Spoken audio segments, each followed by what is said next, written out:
Oi, gente, tudo bem com vocês? Tudo beleza? Eu espero sinceramente que sim e desejo que Deus abençoe você poderosamente. Que Deus abençoe você, sua vida, seu trabalho, sua saúde e toda a tua família. É o meu sincero desejo. É um grande privilégio, é um grande prazer para mim estar aqui nesse momento para compartilhar com vocês uma mensagem muito linda, uma mensagem muito especial. Nós estamos estudando aqui uma série de assuntos relacionados à saúde mental. E temos hoje um assunto muito interessante. Nós vamos ver hoje as fobias e os complexos de inferioridade. Nós vamos aprender muita coisa aqui relacionada às fobias e os complexos. E vamos saber como lidar com eles, como vencê-los e como eliminar eles de nossas vidas. Eu tenho certeza que você vai gostar. É uma mensagem muito especial. Que Deus te abençoe poderosamente, grandemente é meu sincero desejo. Eu gostaria de começar a mensagem de hoje, as fobias e os complexos de inferioridade, dizendo para vocês que todos nós conhecemos as manifestações por exemplo, do medo. Ainda que algumas pessoas elas sejam mais hábeis que outras ali na arte de esconder seus medos. Nós vamos ver hoje o que acontece, agora mesmo vamos ver isso, o que acontece no nosso corpo quando nós estamos com medo. Quando as possibilidades de perigo se apresentam repetidamente no campo consciente. O nosso sangue, ele naquele momento do medo, ele parece retirar-se do cérebro. Inicia-se de repente a transpiração, debilitam-se os nossos joelhos e não se pode quase pensar. E há no nosso estômago uma sensação, meus queridos, de vazio. Isso tudo acontece quando nós estamos com medo. Uma sensação de agonia, como se houvesse perdido ali o alento. Mesmo depois que passa o pânico, a nossa mente, as lembranças associadas com o susto giram de forma intolerável ao nosso redor, a ponto de levar o indivíduo à loucura. Um desses ataques de medo, em que a emoção fica desenfreada, que, por assim dizer, e a razão não recobre ali o domínio. Isso pode acontecer, sabe quando? Na infância, o ponto de partida de uma fobia, meus queridos, que nos acompanhará por toda a vida. O escritor Carlos Enson, ele descreveu uma vez como se iniciou nele, quando ele era já adulto, uma espantosa claustrofobia que perseguiu ele por muitos e muitos anos. Parece que enquanto ele estava visitando uma prisão, em missão da imprensa, o seu cérebro lhe perguntou se ele não gostaria de experimentar, por um segundo só, por um momento, o que significa estar preso numa cela. A ideia não encantou muito ele, porém era difícil de resistir à tentação. A curiosidade dele era tão grande que ele entrou numa das celas. A porta estava aberta e dava para o corredor, onde ele se encontrava. Meus queridos amigos, apenas ele entrou e viu quando a porta se trancou automaticamente. E exatamente naquele exato momento, ele sentiu-se presa de uma angústia indescritível. Ele imaginou uma quantidade de coisas que sucederia se acontecesse um incêndio ou se seus amigos se afastassem dali e esquecesse de salvar ele. Naquele momento, meus queridos, a sua garganta ficou seca. Ele pensou nas horas e anos que os sentenciados deviam passar ali, sem esperança de sair. E tão insuportável se tornou a sua angústia que ele deu um forte grito e, em desespero, ele suplicou: por favor, abram a porta. E durante os poucos segundos que se passaram até que abrissem-lhe a porta, ele se sentiu quase fora de si, de medo e angústia, durante muitos dias. Depois ele não conseguia, meus amigos, ele não conseguia esquecer este incidente.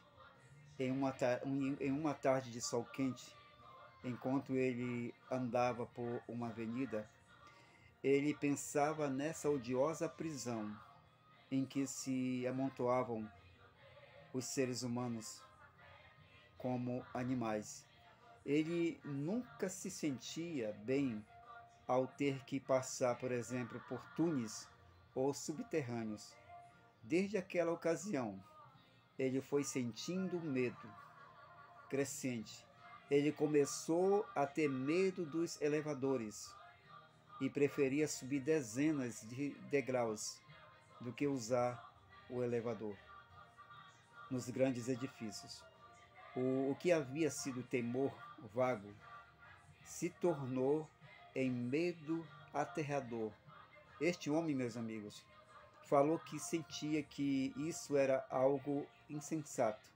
Isso de se deixar vencer pela cobardia, mas se aceleravam as batidas de seu coração cada vez que ele procurava esquecer seus nervos torturados. Então, meus amigos, nós vamos ver agora como acontece a persistência de uma fobia. A prova suprema foi uma viagem que este homem teve que fazer entre a Suíça e a Itália, no qual ele teve que atravessar pelo túnel mais longo do mundo, cujo percurso durava então cerca de 3 horas. Ao parar o trem entre os lugares de parada regular, este homem, meus queridos, ele acreditava ter perdido os sentidos. Mas com o tempo e reflexão, ele chegou, entretanto, a dominar sua fobia. De fato. Então, meus queridos amigos, é muito longa a lista dessas fobias e temores que podem afetar pessoas inteligentes e preparadas. Por exemplo, Napoleão, ele tinha horror dos gatos, ailurofobia. Existem pessoas que têm medo dos espaços abertos, agrofobia. Outras pessoas, meus amigos, não podem ver sangue, hematofobia. Outras pessoas ainda temem as alturas, acrofobia. Existe também a tricaidecafobia, é o temor ao número 13. A cardiofobia, o medo das enfermidades do coração. E muitos outros. Mas o mais importante é curar-nos dessas fobias, se temos algumas delas.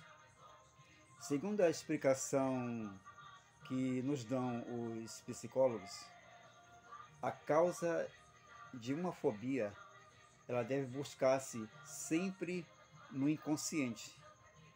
No caso de claustrofobia, houve alguma vez na vida, com mais frequência, na primeira infância, algum susto, sucesso ou pensamentos que criaram o complexo relativo ao dano que pode sofrer a pessoa ao estar presa em algum ambiente fechado. O trauma psíquico ou o dano sofrido ali na mente pode haver sido esquecido. E, entretanto, o incidente que ocasionou o transtorno emotivo se aplica a outros tipos, meus amigos, de prisão em outros lugares fechados. É algo de que se devem lembrar os pais ou as pessoas que têm a seu cargo crianças que podem necessitar de disciplina. Às vezes, prender as crianças, meus amigos, numa despensa ou em quartos escuros, coisa que nunca deveria ser feita, pode ser isto o começo de uma claustrofobia, que quando esta criança se tornar adulto, ela terá medo de elevadores, submarinos ou qualquer outro lugar de estreito confinamento. Mas por quê? Porque entre certo número de pessoas que receberam igual trato, uns adquirem fobia e outros não. Por que será? Os psicólogos atribuem ao fato de que existe pessoas que, que o sentimento de culpa, estas pessoas consideravam que merecia o castigo e conservaram o sentimento de culpa, ou talvez por outros motivos, de maneira que se infringem inconscientemente um castigo com sua fobia. Então, meus amigos, vejamos agora como livrar-se do complexo de inferioridade, como nos livrar dele. Existem em muitas pessoas sentimentos exagerados de culpa. No caso de uma fobia, como em qualquer outro temor. O primeiro passo da libertação, meus amigos, consiste em reconhecer sua existência e origem. Quando a pessoa encontra o incidente inicial e reconhece claramente, encontrou ali o segredo do triunfo, o segredo do sucesso. Alguma coisa acontece com um complexo de inferioridade. Por exemplo, certas pessoas, elas correm aos psicólogos para pedir que eles tirem delas o complexo de inferioridade, assim como se pede ao dentista que extraia um dente. Compreendemos, sem dúvida, meus amigos, que o complexo de inferioridade é um hábito de pensar que se desenvolve quando a pessoa é criança e ela ouve repetidamente que ela não serve para nada, que ela é feia, torpe, relaxada, malandra.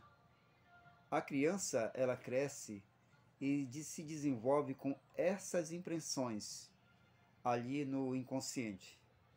Mas as emoções às quais foi acostumada dão cor a todos os seus pensamentos relativos a si mesmo. E sucede com frequência, meus amigos, que o complexo de inferioridade ele se manifesta por atos que têm a tendência de demonstrar que não é inferior, mas superior aos outros, pelo menos em alguns pontos. O complexo de inferioridade ele é uma manifestação, meus amigos, de medo, do medo, e se trata de um fardo nada agradável. Segundo os entendidos, de cada 10 pessoas, vejam só, 9 pessoas sofrem de complexos de inferioridade. E, ocasionalmente, cada um é vítima deles.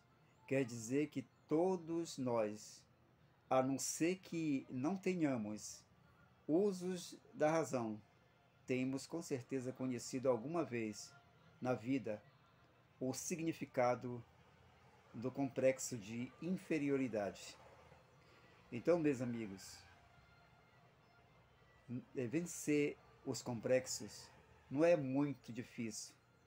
A primeira regra é a mais importante.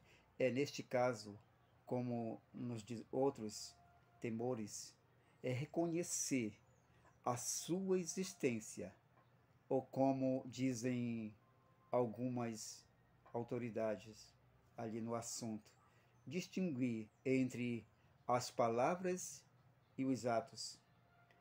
Com frequência, os sentimentos, meus amigos, de inferioridade, dos quais se queixam homens e também mulheres, eles não têm base alguma nos atos são apenas palavras.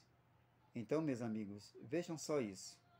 Mais que a metade dos estudantes de uma universidade, por exemplo, confessou que em uma oportunidade ou outra eles haviam tido um sentimento de inferioridade intelectual. Alguns desses estudantes, meus amigos, eram inferiores, porém, não a maioria, simplesmente imaginavam que eram inferiores. O psicólogo consultor de certa universidade, ele aconselhava sempre o teste de um balanço do ativo e passivo da pessoa no tocante aos seus valores intelectuais e outros que tendem na vida, sempre que se apresente um estudante com manifestações de inferioridade, este conselheiro inicia um exame de revalorização. Ele entrega ao estudante uns papéis e lápis e pede que, como cabeçalho delas, escreva pontos fortes e pontos fracos. Primeiro são anotados todos os pontos a favor do estudante. E este conselheiro é certamente um mestre na arte de torná-los lúcidos. Para ele, não há quase pessoa, meus amigos, que não se distinga em alguma coisa. Logo, passa aos pontos fracos. Alguns se sentem, meus amigos, inferiores por não saberem tratar com o sexo oposto. Há meninas que são tímidas por serem altas e delgadas. Outras se sentem incomodadas em companhia de adultos. Tudo se nota cuidadosamente, e em quase cada caso é maior a lista dos pontos fortes que a dos pontos fracos. E geralmente o jovem ou a jovem deve reconhecer que não tem motivo, meus amigos, para sentir-se inferior aos seus companheiros. Nós vamos ver agora o método da compensação, o método da compensação. Esse é o primeiro método que recomendam os psicólogos para vencer os complexos de inferioridade. O segundo, quase tão importante, consiste em atacar o inimigo em seu próprio campo. Algumas pessoas têm procurado vencer seus sentimentos de inferioridade. Têm alcançado êxito, com certeza. Um êxito momentâneo, porém, aqueles sentimentos têm voltado, meus amigos, talvez com mais intensidade, e é impossível fugir deles. Aí é onde cumprem o seu papel útil, a compensação e a substituição. Por compensação, meus amigos, se entende o fortalecimento de uma debilidade até que chegue a ser um ponto forte. A debilidade, ela pode ser mental, pode ser emotiva ou física. Em todos os casos, é possível transformá-la, meus amigos, em ponto forte. Por exemplo, o diretor de um departamento de certa universidade, ele costumava tirar muito mais notas quando ele era estudante de matemática, no curso secundário. O seu pai, que era engenheiro, repreendia ele e fazia crítica dele, porém, o jovem tomou uma decisão positiva. Ele dedicou-se de corpo e alma à matemática, matéria em que ele era fraquíssimo. Tanto se destacou que, chegando ao curso superior, era considerado genial e prodigioso, e a matéria passou a ser a que ele mais apreciava. No físico, a compensação se tem demonstrado muitíssimo possível. Sabido é que Eugênio, apelidado o Homem Forte, era raquítico quando ele era criança. Teodoro, por exemplo, Roosevelt, era asmático quando adolescente. Tendo passado por isso, a juventude numa fazenda no oeste, onde, em contato ali com os vaqueiros, ele aprendeu a arte de lidar com o gado e tornou-se jovem forte e robusto. Dos campeões de boxe, Santiago e Jenin Tunin, eles foram tuberculosos quando eram crianças. Então, meus queridos, no terreno das emoções, a compensação é muito frequente. Por exemplo, uma mulher que perdeu o filho ou a quem se lhe negou o privilégio da maternidade, ela se interessará, talvez intensamente, em uma obra social em favor de crianças, como a criação de um orfanato ou outro esforço de beneficência. Um caso notável de compensação emotiva foi o de Henrique, que, quando ele era jovem, ao participar de uma caçada com seu pai, ele recebeu em pleno rosto uma descarga da espingarda do próprio pai e ficou cego. Parecia certamente, meus queridos, condenado a uma situação de inferioridade por algum tempo. Realmente, ele se sentiu presa da desesperação, mas, ao pensar na aflição que o seu pai sentia por haver sido o causador daquela desgraça, ele sobrepôs-se a seus próprios sentimentos. Ele assumiu a atitude valente para com a vida. Ele decidiu que não se deixaria levar uma vida, ele não deixaria de levar uma vida normal. Ele estudou, dedicou-se a tudo quanto empreendeu. Ele chegou a ser membro do Parlamento Britânico. Ele foi nomeado, meus amigos, diretor-geral dos Correios. O seu desempenho do cargo tornou-se marcante por inteligentes reformas que ele promoveu naquele serviço público. Ele fez mais que compensar suas deficiências físicas pela superioridade na aplicação intelectual. Substituiu seus sentimentos de aflição por outros altruístas e com o propósito de aliviar a dor de seu pai. É interessante essa história. Outro exemplo, meus amigos, notável de substituição nós encontramos em Emmanuel, o célebre filósofo alemão. Quando ele era criança, ele era raquítico, doente. Logo compreendeu que, com o corpo deformado, ele não tinha oportunidade de igualar aos outros no físico. Ele então desenvolveu, portanto, suas faculdades mentais. Um outro exemplo de vitória nesse sentido que estamos vendo, nós encontramos em um mago da eletricidade, cujo nome é apenas menos conhecido do que o de Thomas Edison.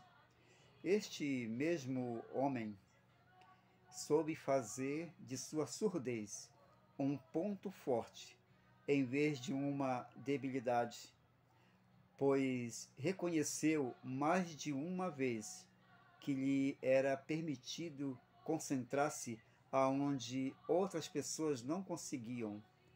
E da concentração, meus amigos, lhe saíam as maravilhosas invenções. Então, meus queridos amigos, a elaboração de planos é muito importante para tratar de uma fobia e do complexo de inferioridade ou de qualquer outro complexo.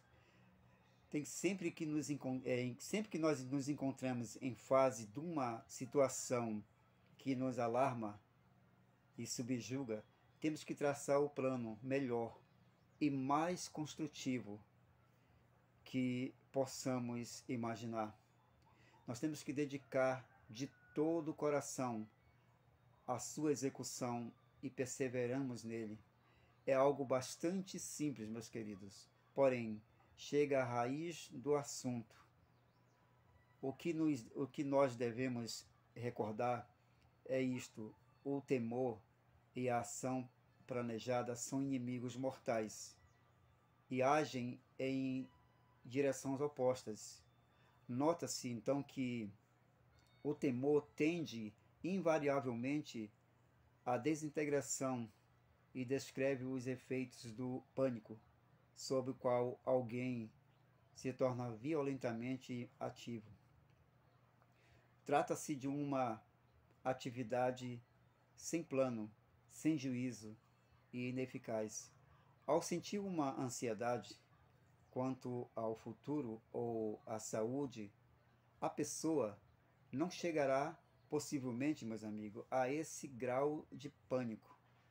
Trata-se de uma condição crônica, mais do que aguda, mas sua índole e caráter são os mesmos.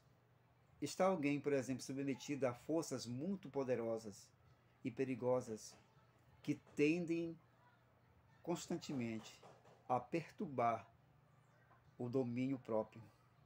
Mesmo quando não se manifeste o medo, meus amigos. Entretanto, quero dizer para vocês que podemos vencer se for traçado um plano inteligente de ação construtiva, executado com urgência. Tal, meus amigos, é a vida de salvação. Tal é o segredo da esperança e do valor. Nós vamos ver agora o caso de um homem. Este homem, ele foi preso no campo de concentração, lá no coração da África.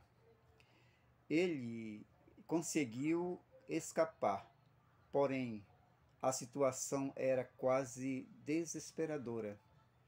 Mas em vez de avançar ao azar e correr riscos inúteis, este homem, ele sentou-se e raciocinou e disse: vou traçar um plano. Não era um plano muito lisonjeiro, mas o homem se salvou, executando com todas as suas forças. Qualquer plano é melhor que nenhum. Nós devemos usar a nossa razão, dirigir nossas energias, não deixar, meus queridos, que o problema domine a situação. Nós devemos enfrentar a situação, tal é o segredo da esperança e do valor. Um outro exemplo muito interessante de como o traçar um plano salvou a vida de um outro homem, relata o próprio protagonista, o almirante Birdey. Sucedeu ali na Antártica, enquanto ele estava acampado, sozinho, durante a longa noite hibernal. Ele costumava sair e dar umas voltas, a horas certas, cada vez que o tempo o permitia.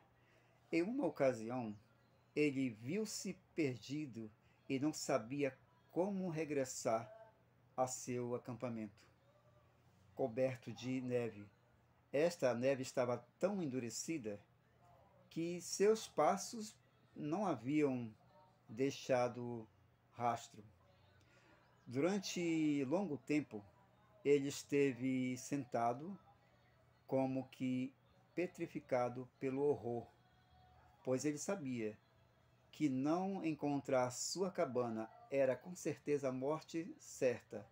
Entregar-se ao pânico seria igualmente fatal, pois nesse imenso deserto de gelo, coberto pela noite contínua do inverno, ele poderia andar ao azar até cair morto. Mas ele, meus amigos, traçou um plano. Ele juntou um monte de neve e se apartou um pouco dele. Depois de se orientar pelas estrelas, ele fez outro monte de neve e tornou a se apartar, orientando-se pelas estrelas. Repetiu assim essa operação muitas vezes, sem jamais colocar-se em situação que o impossibilitasse de voltar a seu ponto ali de partida.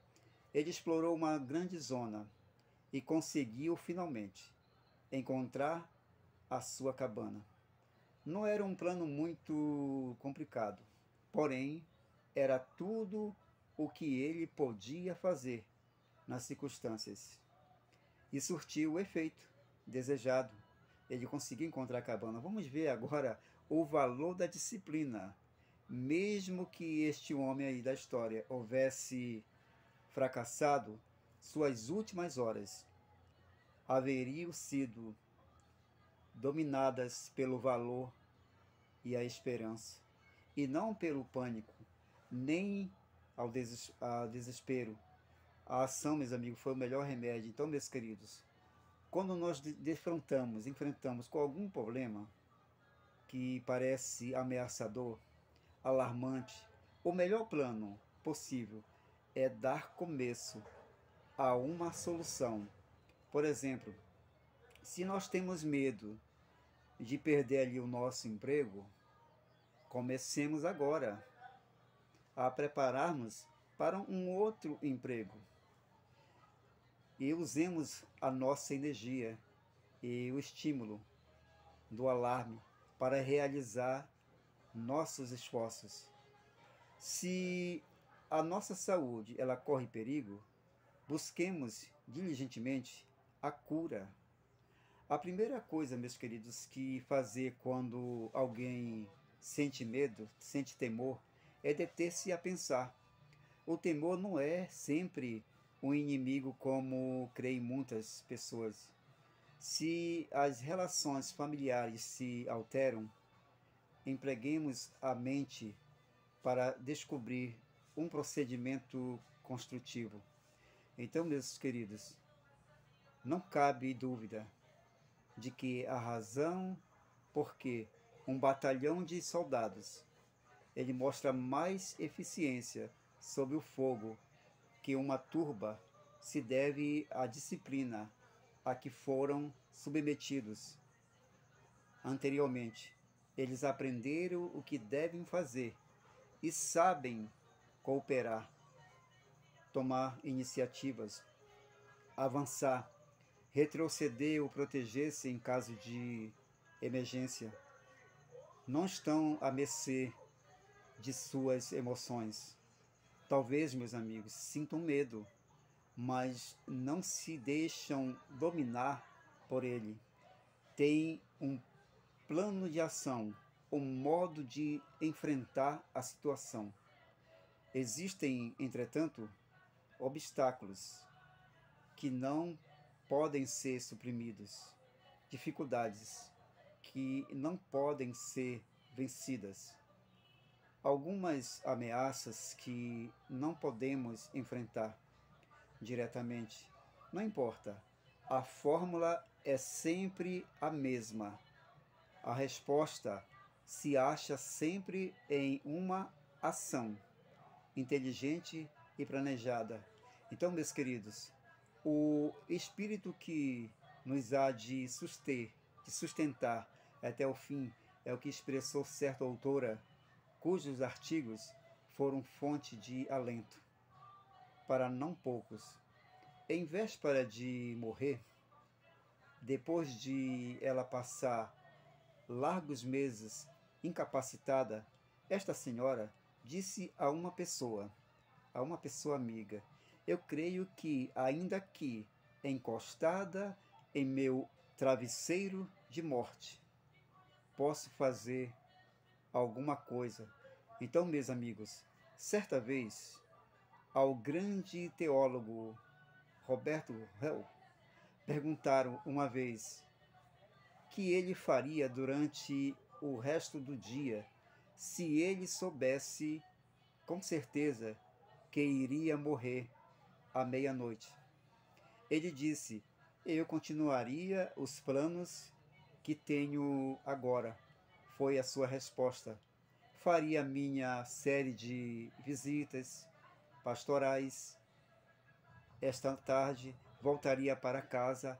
Ao chegar a hora costumeira, depois eu iria a uma reunião de minha igreja, no qual devo falar. E depois de uma hora de leitura e estudo, que é o meu costume de cada noite, eu daria boa noite à minha esposa, encomendaria a minha alma ao meu Criador e me retiraria tranquilamente para a minha cama, ou seja, para o meu leito.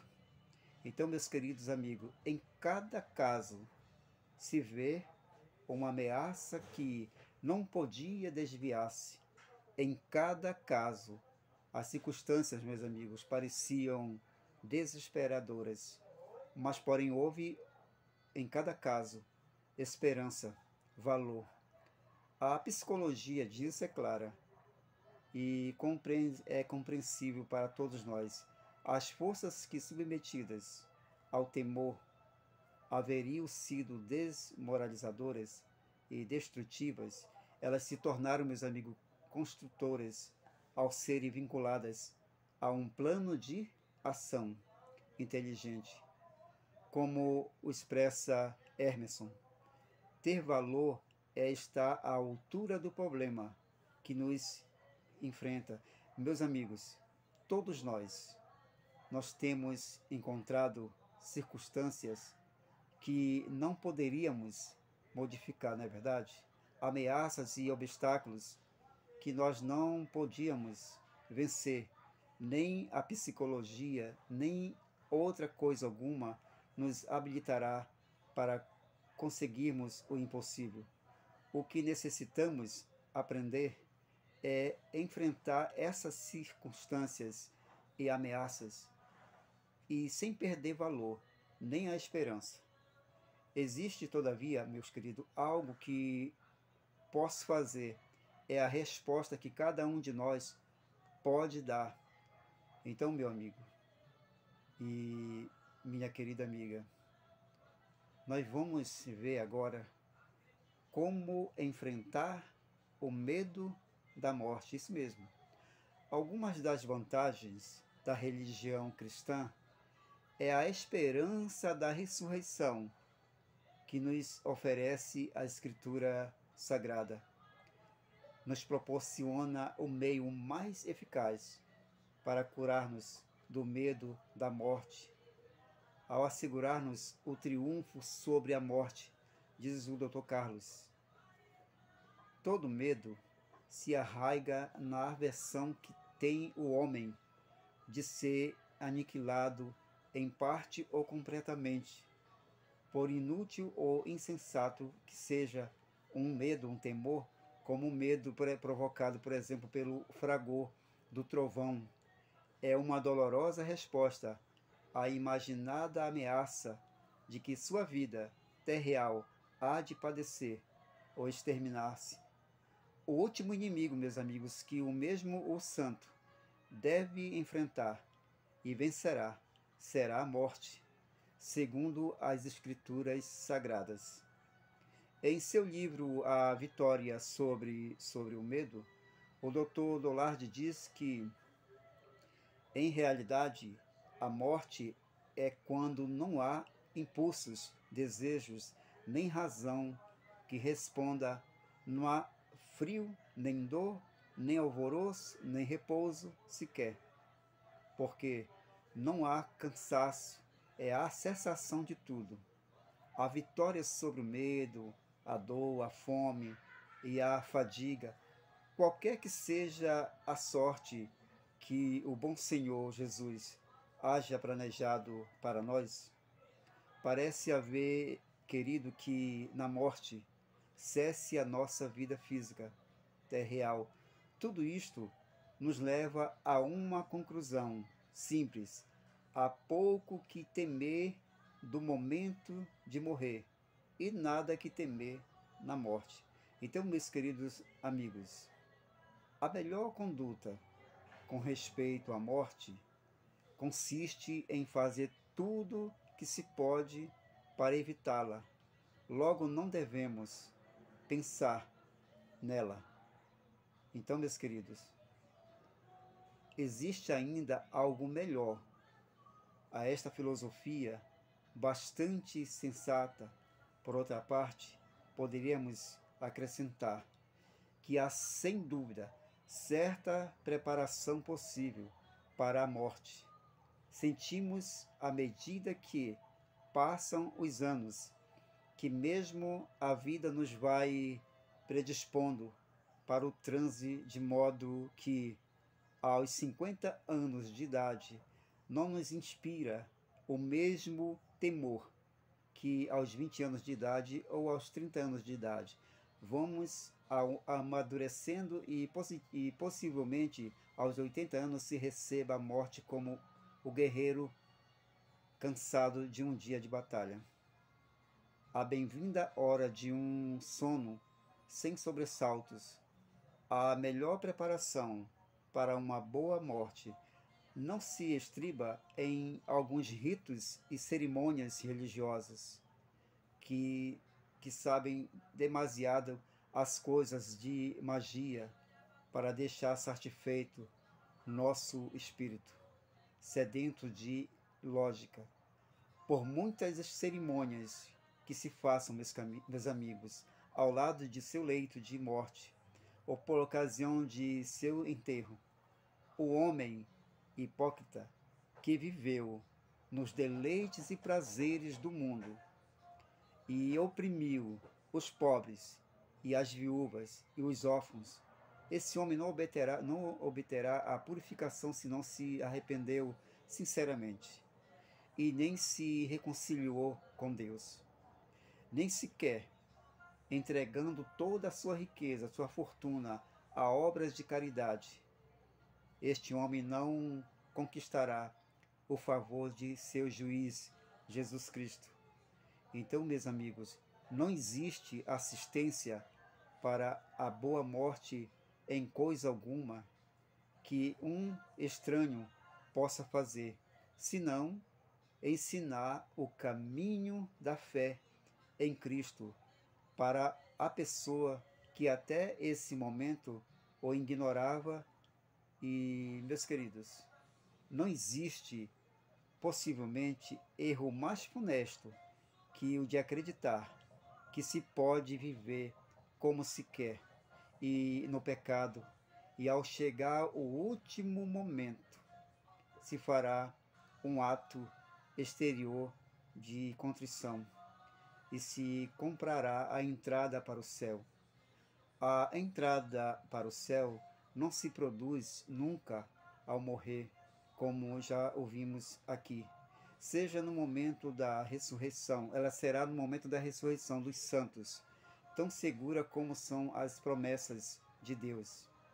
E nessa ressurreição dos justos terão parte somente os que tenham aceitado ao Senhor Jesus e ao Senhor Jesus Cristo como seu Salvador pessoal e permitido que seu Evangelho e seu Espírito os transformem. Quanto aos demais que recusam o Evangelho e a salvação oferecida nas Escrituras, diz as Escrituras sagradas acerca deles, eles participaram também de uma outra ressurreição, porém, para receber o castigo de suas obras e serem aniquilados novamente, desta vez, meus amigos, para sempre. Então, meus queridos amigos, não necessitamos temer a morte.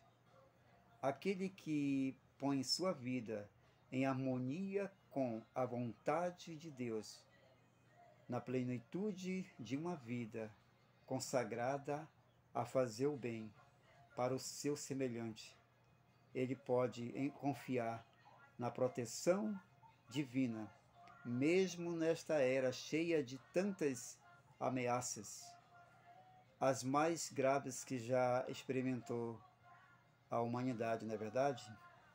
Nem sequer a possibilidade, meus amigos, de que chovam amanhã bombas nucleares, bombas atômicas, podem fazer o homem que se entregou a Jesus perder a esperança nem a paz do espírito. À medida que ele mais avança na vida, mais provas alcança de ver como a providência de Deus lhe cerca o caminho enquanto ele desempenha seu papel a favor do seu semelhante. E se em qualquer momento da vida, meus queridos, o homem depor a armadura e baixar ao descanso da morte, da sepultura, para esperar a chamada do grande libertador Jesus Cristo, ainda assim, o homem convertido entregará a própria vontade a de seu Pai Celestial e deixará de lutar sem amargura, nem pesar, seguro de haver feito o que ele podia e confiado por completo no poder de Deus. É isso mesmo, meus queridos. Eu desejo grandemente que Deus te abençoe imensamente, que você e eu possamos cada dia vencer nossos complexos de inferioridade, as fobias, que nós possamos entregar a nossa vida ao nosso maravilhoso Salvador Jesus Cristo, que entregou a vida dele por nós, que nós possamos entregar o nosso coração e dizer que eu estou à porta e bato. Se alguém abrir a porta e deixar eu entrar, eu serei com ele, ele será comigo. Jesus está a fim de fazer uma ceia conosco. Jesus quer fazer morada no teu coração e no meu coração. Abra seu coração a Jesus Cristo. Se você está passando por alguma coisa que está te atormentando, uma coisa que parece impossível aos olhos humanos, confie em Deus. Ele tem a resposta para tudo. Ele tem a solução para todas as coisas. Eu sempre gosto de dizer, entra no teu quarto, fecha a tua porta, te ajoelha, ora o teu pai que está em secreto, entrega a Jesus essa situação que está te atormentando, essa situação de saúde, essa de emprego, essa situação no lar, essa situação com teu esposo, com a tua esposa, com teu filho, com a tua filha adolescente. Entrega na mão de Deus, confia nele. E o que é mais importante, sempre que você terminar uma oração, diga, Senhor, seja feita segundo a tua vontade, não a minha, porque Jesus sabe o que é melhor para nós. E eu gostaria muito, meu querido, que você confiasse grandemente em Deus, cada dia mais. Desejo que Deus abençoe você e toda a sua família. Eu gostaria que você voltasse esse vídeo depois e analisasse pontos por pontos sobre as fobias e os complexos de inferioridade. Tenho certeza que aqui tem lições maravilosas que poderão nos ajudar no nosso dia a dia. Um grande abraço, meus amigos. Fiquem todos com Deus. Valeu, gente. Tudo bem, tudo bom para vocês aí. Um grande abraço. Fiquem todos com Deus. Valeu. Tchau, tchau. Amém. Fiquem todos com Deus. Tchau, tchau.